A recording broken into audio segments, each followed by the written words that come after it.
Hey everybody, welcome to another edition of The Daily. It's Tuesday, March 22nd. Here with Simon Borg, I'm Nick Fershaw. And Simon, we'll start with some very good scenes from the Pacific Northwest. It's people lined up around the block, not for a rock concert in Portland, but for the Portland Timbers. Yeah, single game tickets went on sale in Portland yesterday, and there were fans lined up to 10 hours before tickets actually were available.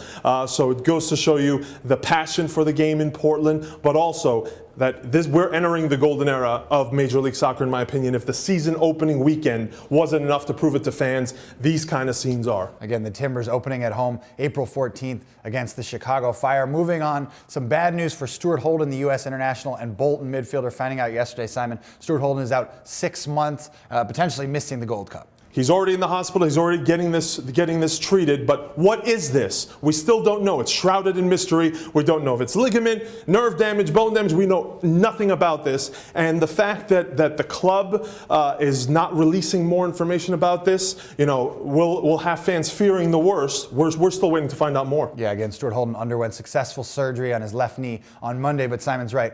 Pretty cloudy details around the injury and why it's going to take 6 months for him to heal. Moving on to Stuart Holden's former teammate, it's Brian Ching with the Houston Dynamo, and he's on the mend.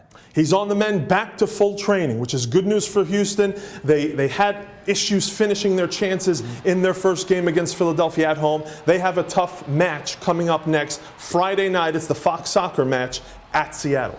And one other bit of news from Monday, it's Sporting Kansas City designated player Omar Bravo named the MLS Player of the Week. 2 goals in his debut against Chivas USA, a 3-2 win for Sporting. Nick, who said there was an East Coast bias when it comes to the MLS Player of the Week? Bravo, playing in the late game on Saturday night at Chivas USA, gets his 2 goals, and there were other candidates in the running for this. Eric Hasley in Vancouver, Charlie Davies at DC United. Bravo, though, I think surprises by taking the award. And also on the site, you can find the list of MLS players who've earned international call-ups. Simon, a lot of those guys reporting to camp this week. Yeah, there are call-ups from around the world, not just the U.S. national team, and fans have to go to the site to look up these names because this week it'll be the most challenging for all those fantasy players out there. Whatever game you're playing, you got to do your homework and know who's in the squad, who's likely to take spots in the lineup. A lot of homework to be done. One last thing before we get out of here, take a listen to the latest Extra Time Radio podcast from Monday. We had Sporting Kansas City manager Peter Vermees on the show talking about Omar Bravo and talking about Chad Ochocinco, the NFL wide receiver, set to start his trial with the club on Wednesday. You can catch that on Buzzsprout and iTunes.